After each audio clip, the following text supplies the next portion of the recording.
అందరికీ నమస్కారం. Welcome to Leo. ఆంధ్రప్రదేశ్లో గడిచిన 5 సంవత్సరాలు మీడియా రంగాన్ని జగన్మోహన్ రెడ్డి గారు ఏ విధంగా తొంగలోకి తొక్కాడో అనేక ఉదాహరణలు. తాజాగా ఒక కొత్త కోణం వెలుగులోకి రావడం జరిగింది. ఏదైతే ఇటీవల మహిళల మీద అనుచిత పోస్టులు పెడుతున్నాడంటూ ఇంటూరి రవికిరణ్ అనేటువంటి వైసీపీ సోషల్ మీడియా కార్యకర్తను అరెస్ట్ చేయడం జరిగింది. అయితే ఆయనకి ఆంధ్రప్రదేశ్ స్టేట్ డిజిటల్ కార్పొరేషన్ నుంచి, అదేవిధంగా ఆంధ్రప్రదేశ్ ఐఎన్పిఆర్ డిపార్ట్మెంట్ నుంచి ఒక మీడియా అక్రిడేషన్ కార్డు ఇచ్చినటువంటి వాస్తవాలు ఈరోజు వెలుగులోకి రావడం జరిగింది. ఇటువంటి వ్యక్తులకు మీడియా అక్రిడేషన్ కార్డు ఇవ్వడం ఎంతవరకు సమంజసం, ఇవన్నీ కూడా తెలుసుకునే ప్రయత్నం చేద్దాం. మనతో ఉన్నారు సీనియర్ జర్నలిస్ట్ కనకదుర్గ గారు. మేడం నమస్కారం అండి. మేడం, ఒక జర్నలిస్ట్గా మీకు తెలుసు నిజంగా ఆ యొక్క జర్నలిజం విలువల గురించి కానీ, ఆ యొక్క జర్నలిస్ట్ అక్రిడేషన్ ఏ సందర్భాల్లో ఇష్యూ చేస్తూ ఉంటారు, వీటన్నిటి గురించి.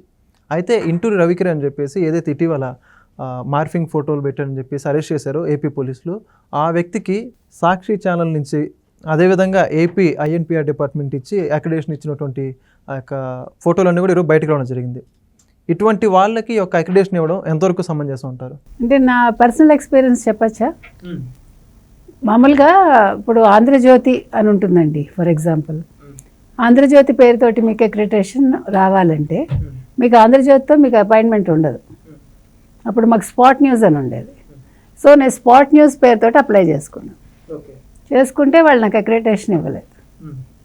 అప్పుడు మేనేజర్కి నాకు కొంచెం రిఫ్ట్ ఉంది. అంటే ఇవి ఎలా ఉంటాయంటే ఆడపిల్లలందరూ కూడా అనుభవించేవి ఇవన్నీ. పేర్లు ఎందుకు కానీ ప్రతి మహిళా జర్నలిస్టు ఎప్పుడో ఒకప్పుడు, ఇప్పుడు వీళ్ళందరూ కూడా కాస్టింగ్ కౌచ్లు ఇవన్నీ మాట్లాడుతున్నారు కదా, ఈ అబ్యూజెస్ ఇవన్నీ మేమందరం అనుభవించిన వాళ్ళం.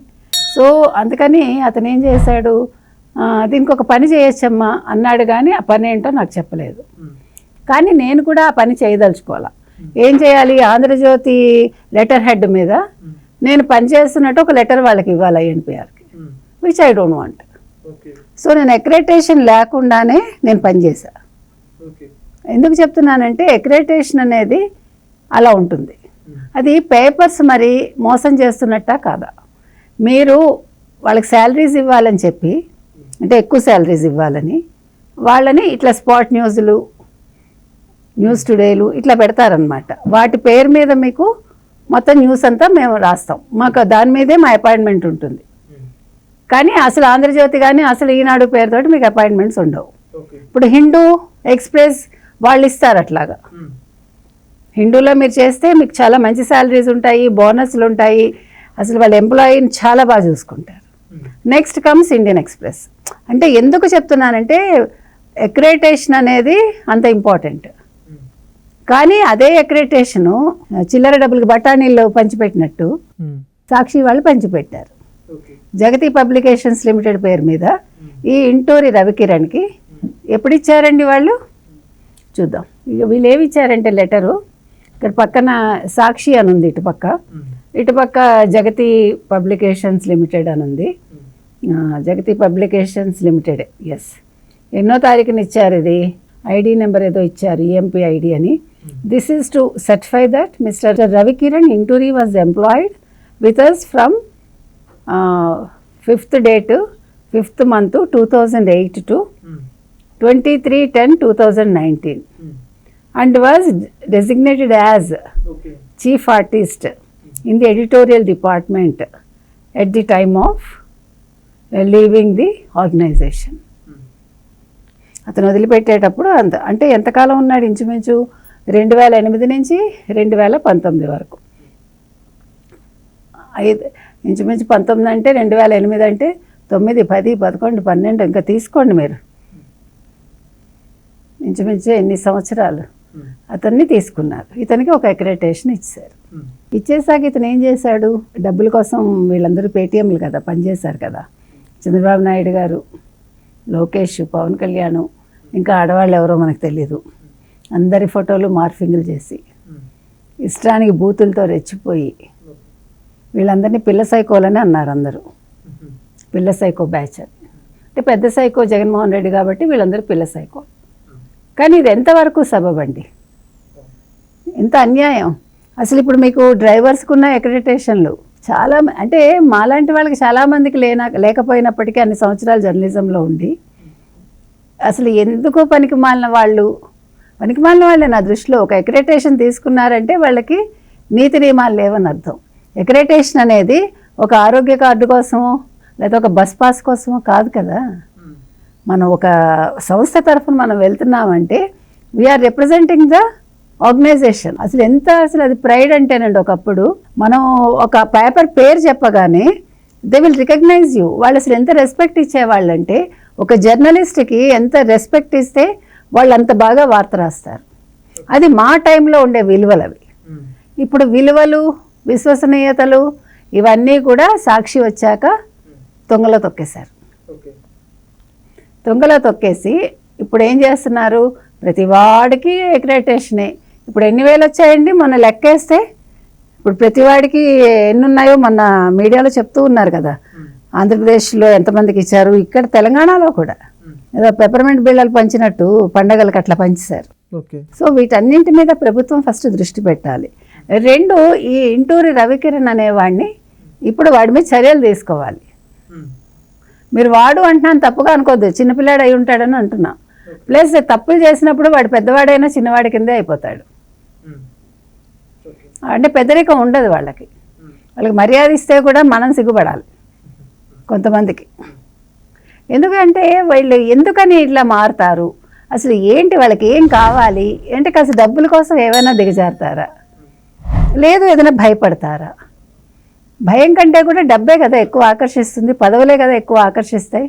ఇప్పుడు అతను ఒక చీఫ్ ఆర్టిస్ట్గా అక్కడ ఎంత పెత్తనం సాగించుంటాడు ఏమీ లేకపోయినా. నిజంగా పనిచేసేవాడు ఎప్పుడు కూడా కిందనే ఉంటాడండి. గమనించండి మీరు, వాళ్ళు పని చేసుకుంటూనే వెళ్తారు. ఏమీ లేనాకే ఎగిరెగిరి పడుతూ ఉంటుంది, అన్నీ ఉన్నాకు అణిగిమణిగి ఉంటుంది. వీళ్ళు ఏంటంటే మేము చాలా దగ్గర వాళ్ళం జగన్మోహన్ రెడ్డికి, లేదా సజ్జలకి, లేదా భారతీరెడ్డికి. వాళ్ళ హవా నడుస్తుంది. వాడు చేసేదేం లేదు, వాడు చెత్త పనులు చేస్తూ ఉంటాడు అక్కడ. చెత్త పోస్టులు, చెత్త బూతులు రాసి దాన్ని పోస్ట్ చేయించి లేకపోతే పోస్ట్ చేసి, ఇలాంటి ఉద్యోగాల వాళ్ళకి పెద్ద జీతాలు ఉంటాయి, పొజిషన్స్ పెద్దగానే ఉంటాయి. అంటే సాక్షి ఎటువంటి విలువలని సెట్ చేసింది. ఇప్పుడు సాక్షి చేసిన పనికి ఎంతమంది బలయ్యారు, నిజమైన జర్నలిస్టులు ఏమైపోయారు, ఇవన్నీ కూడా మనం ఆలోచించాలి. అంటే ఒక ఇంటూరిని శిక్షిస్తే సరిపోతుందంటే సరిపోదు. ఈ ఇంటూరి రవికిరణ్ లాంటి వాళ్ళు ఇంకా ఎంతమంది ఉన్నారు, అక్రెడిటేషన్ తీసుకున్న వాళ్ళు. అక్రెడిటేషనే కాదు, ఇట్లా పోస్టులు పెట్టిన వాళ్ళు, అక్రెడిటేషన్ లేకపోయినా పోస్టులు పెట్టిన వాళ్ళు కూడా ఉంటారు కదా. ఇప్పుడు అక్రెడిటేషన్ అందరికీ ఇచ్చి ఉండకపోవచ్చు, ఇచ్చి ఉండొచ్చు, మనకు తెలియదు. సో అక్రెడిటేషన్ అనేది ఇంత చీప్ అయిపోయిందా? ఎన్ని సంవత్సరాలు పనిచేస్తే ఇస్తారండి? ఇప్పుడు 3 సంవత్సరాలు 4 సంవత్సరాలు చేసి నేను సీనియర్ జర్నలిస్టు. ఈ సీనియర్ జర్నలిస్ట్ అనేది కూడా ఒక పెద్ద ఇదన్నమాట. ఆ పదం పెట్టుకోవడం కోసం ఒక నానా తంటాలు పడిపోతూ ఉంటారు. అంటే అందరు జర్నలిస్టులు తక్కువ వాళ్ళని నేను చెప్పను, చాలా మంచి జర్నలిస్టులు ఉన్నారు జర్నలిజంలో.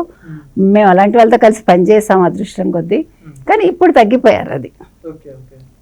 ఇప్పుడు ఏంటంటే మనకి థంబ్నెయిల్స్ లేకపోతే బూతులు మాట్లాడడం ఇవన్నీ క్వాలిఫికేషన్స్గా ఉన్నాయి. ఒకప్పుడు మనకి భాష ఎంత బాగా వస్తుంది, మీరు ఎంత చక్కటి వాక్యం రాస్తారు, వాటి క్రైటీరియా ఉండేది. ఇప్పుడు అవి క్రైటీరియాలు కాదు. మీరు బాగా తెలుగు మాట్లాడితే మీరు పనికిరారు. మీరు ముక్కలుగా మాట్లాడి బూతులు మాట్లాడగలిగితే you are fit for that job కదా. ఇప్పుడు క్రైటీరియాస్ మారిపోయాయి. అంటే రాను ఈ ధోరణి, ఈ విపరీత ధోరణి ఎక్కడికి వెళ్తుంది? అసలు జర్నలిజం ఏమైపోతుంది? పత్రికలు ఇంక ఉంటాయా, ఉండవా తెలుగులో? అది కూడా ఆలోచించాలి. సో ఏది ఏమైనా ఇంటూరి రవికిరణ్ లాంటి వాళ్ళు ఈరోజు ఏంటి సెట్ చేశారు అంటే, ప్రజలకి ఎటువంటి విషయాలని వాళ్ళు అంటే వాళ్ళ అవగాహనకి తీసుకొచ్చారు, వాళ్ళు ఏం చెప్పదలుచుకున్నారు. ఇప్పుడు ఇలా బూతులు పెట్టడం వల్ల వాళ్ళకి వచ్చిన మానసిక ఆనందం ఏంటి? ఇది కూడా ఒక రకమైన జబ్బు కదా. ఇప్పుడు మీ ఫోటో మార్ఫ్ చేసి మిమ్మల్ని నేను తిట్టాను అంటే అదొక మానసిక వ్యాధి కిందే లెక్క. అలాంటి మానసిక వ్యాధిని అంటే ఈ జాడ్యాన్ని, ఇది జాడ్యం అంటే ఒక రోగం అన్నమాట. ఇప్పుడు చూడండి, మహమ్మారులు అంటాం మనం, సపోజ్ కరోనా. సో అది అట్లా వ్యాపించేస్తుంది. అట్లాగా ఈ జాడ్యం అనేది జగన్మోహన్ రెడ్డి అందరికీ అంటించాడు ఆ జగతి పబ్లికేషన్స్ ద్వారా. అంతే కదండి. ఇప్పుడు అంటే నా సైకో మనస్తత్వాన్ని నేను మిగతా వాళ్ళకు కూడా అంటించగలిగాను. దాన్ని వ్యాపింప చేయగలిగాను, నా ఆలోచన ధోరణి ప్రకారమే వాళ్ళు పనిచేసేలాగా చేయగలిగాను. So he controlled their mind set అనమాట. చూసారు ఎంత, అసలు ఇది చిన్న విషయం కాదు. దీన్ని తీసుకుంటే మనం సైకాలజీ కూడా అందులో వస్తుంది మనకి. సో వీళ్ళందరినీ కూడా ముందు డాక్టర్స్కి చూపించాలి.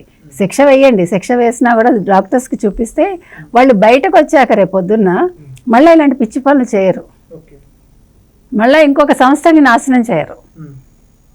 ఒక సంస్థ యజమాని వీళ్ళని ఇలా తయారు చేసి వీళ్ళని సమాజంలో వదిలేశాడు. దీన్ని మళ్ళీ మిగతా వాళ్ళకి అంటించకుండా దీన్ని ఇక్కడితో ఆపాలి అంటే వీళ్ళకి శిక్ష పడాలి. ముందు అక్రెడిటేషన్స్ అందరికీ ఎవరెవరికి ఇచ్చారో అవన్నీ రద్దు చేయండి. ముందు చేయాల్సిన పని అది. INPR దాని మీద దృష్టి పెట్టాలి డిపార్ట్మెంట్. ఖచ్చితంగా మేడం, ఇప్పటికే ఒక ఇంటూరు రవికిరణ్ మీద అయితే ఎన్నో కేసులు నమోదవడం జరిగింది. ఈ యొక్క అక్రమదారులు తెచ్చుకున్నటువంటి మీడియా అక్రిడేషన్ సంబంధించి కూడా పూర్తి స్థాయిలో దర్యాప్తు చేయాలని కోరుకుందాం. Thank you. Please subscribe to Leo News for more videos.